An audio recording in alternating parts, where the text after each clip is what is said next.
If you listen and look back on most of your failures, you're going to see that it was your own mind that betrayed you. A lot of you have been sabotaged internally by your own mind. Your own psyche is working against you. When you have negative thoughts that prevent you from being the best version of yourself, you should understand that your mind is attempting to betray you, and you should feel disgust because you have enough enemies. There are enough people in that opposing trench trying to destroy you. I promise you, if I were to give a button to most humans on this planet, if I were to go up to an average man, 25-year-old man of average income anywhere in the world, and say, if you press this button, this guy's gonna die. And I'll show a picture of you being a nice little boy, whatever you're doing. I'll make you look sweet and innocent. I'll say, if you press this button, this guy dies, but you get $100 million. You do understand that 99.9% of people will press that button, right? Without remorse. And if they do, they'll distract themselves with a Lamborghini and with bitches. That's it. They won't care about you. There's enough people in the opposing trench who are prepared to destroy you for self-interest. The idea of you not having every single part of you on your own side is truthfully sad. You cannot allow your own mind to betray you ever. Once your mind is on side, that's when you can go and look for other teammates. You can expand your network of other people whose psyche is all 100% on their side. Then you can go and get things done. But the idea of self-betrayal is something most of you are struggling with and you didn't even realize. And I want you to actually think about it. How many times have you doubted yourself? Didn't feel like doing something you knew you were supposed to do? How many times has your mind tricked you into procrastination or being lazy? How many times have you sought comfort in excuses? How many times have you betrayed yourself?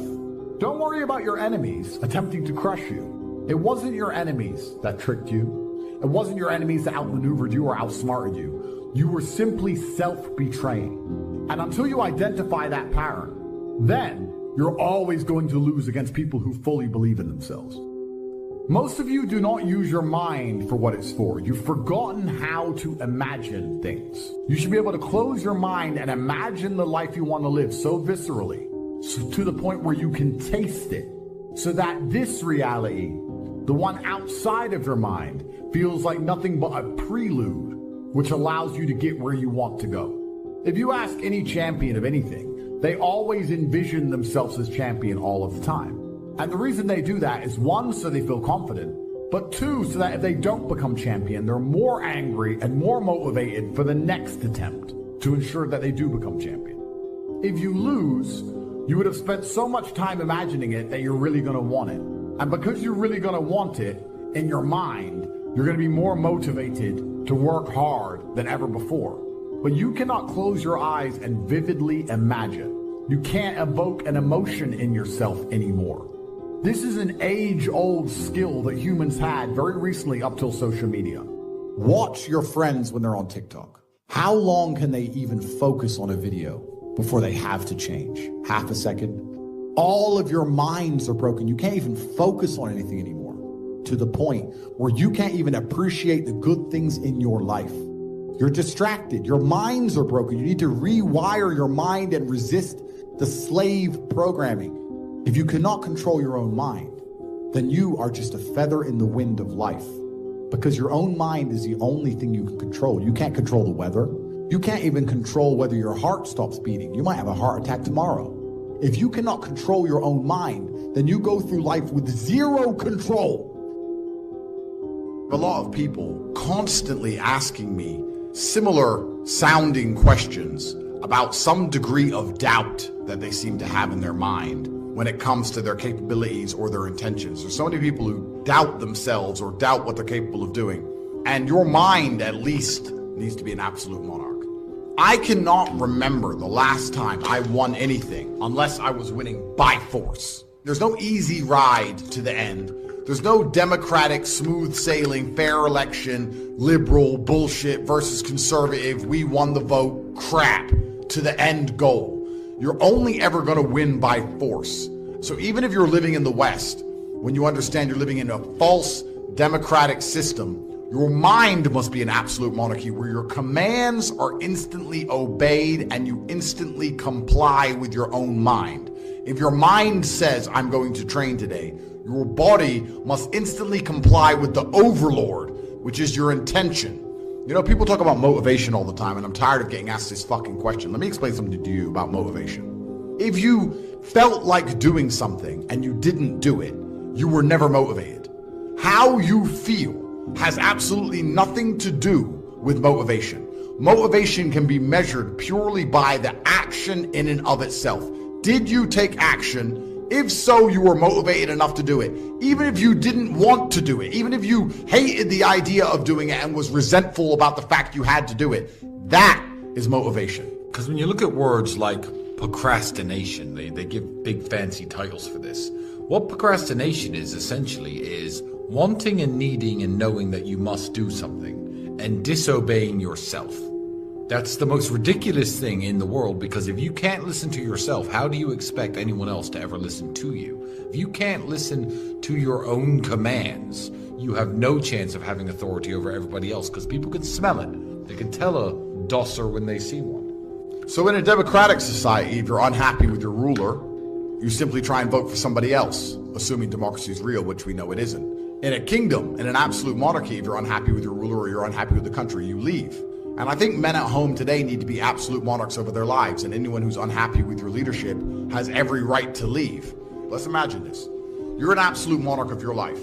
You say what you want to do, you say how you want it to be, you say how you're going to live, you get it done. If a woman decides to stick by you with your absolute instruction and command, then she believes in your leadership. If she leaves you because you are not bending or breaking to her will, because there's an absolute monarchy that you own, that she is living within, then you're going to find yourself very, very lonely. So a great way to measure your capability as a man is to wake up and say, this is the life I want to live, this is how I'm going to live it, this is what I'm going to do, and see who's sticking around beside you afterwards. So you can live with absolute monarchy and reign as a king, and you're going to find out a lot about your capability, not only from women, but from men too. What men want to stick by you when you say, look, this is how I'm going to live my life, this is what needs to be done, this is the life I'm going to live. If you're going to have the mentality of a democracy and start sitting around with your girlfriend or your friends and talking about what maybe should you do, you're now spending all your potential energy infighting in a bullshit civil war instead of actually focusing on the tasks at hand. And this is why people fail. Monarchies are built on the faith in the king himself. Democracies are actually based on the forever promise of a better future. Democracies are based on the fact that you have an idiot ruling you now, but don't worry, you get to get rid of the idiot and replace him with somebody competent later. And of course, another idiot wins, and you get told, don't worry, at the next chance, you get to get the idiot out. A king has an obligation to his constituents, which is why you need the mindset of a king for the exact same reason. You now have an obligation to the people who believe in you. You now have an obligation to yourself. You can no longer delay it. You can no longer procrastinate. You can no longer live in the promise of a better tomorrow, of a perfect future. There is right now, and you have obligations you must fulfill. By fulfilling your obligations to yourself, you default fulfill your obligations to everybody who believes in you and cares about you and loves you and relies on you. You're not trying to get strong and get rich just to buy dumb shit. You're doing that because you owe it to yourself. You're doing that because it's going to please your ancestors and please God and please the universe. And by extension, you are automatically going to become more valuable to everybody else who believes in you, which strengthens your kingdom, strengthens your absolute authority. And there are some times in life as a man, you need absolute authority to be effective. If this house sets on fire, I need to be able to say to my woman, get up, run. I don't have time for her to say why. Where's the fire? Maybe you can put it out. My friend's boyfriend didn't yell at her like that. There's no time. I gave a command and I expect to be obeyed because it allows me to save her life and mine. If you do not have absolute authority over the people you are providing and protecting, you are not actually effective as a leader at all. What you have to look at is the price that you pay for procrastination and the price you pay for a lack of assertiveness in your life. In England, this dream of, oh, it's going to get better under this guy. Oh, we can vote him out. Let's get better under this guy. Tony Blair, Gordon Brown, David Cameron, and we just run through this endless series of morons. The price you pay is a wasted life because we only get one spin at this. And if you throw it away, you've thrown everything away. There's nothing more beautiful than absolute accountability as a man. Absolute accountability for all things, both the good and the bad, to blame absolutely everything on themselves. I promise you, If you stop making excuses, you stop waiting and praying for some kind of better future, and you wake up every day and say, all of the good in my life is my fault, and all of the bad in my life is my fault, and I'm the only one who can fix this. It's never going to get better by itself. It's never going to be easy. I have to win by force. I must force myself and my mind to brutally perform. There is a degree of comfort that comes when you understand that the power is within your own hands. I like monarchies because I like that there is a ruler, and all the good and all the bad that happens is one person's fault. In your life, that should be you. In the country you live in, it should be somebody you have faith in. Take full responsibility. Learn to reap without complaint. Important part of personal development. It's not the seed, it's not the soil, it's not the sunshine, it's not the rain, it's not the seasons that's to be criticized. We must take personal responsibility. It's your crop.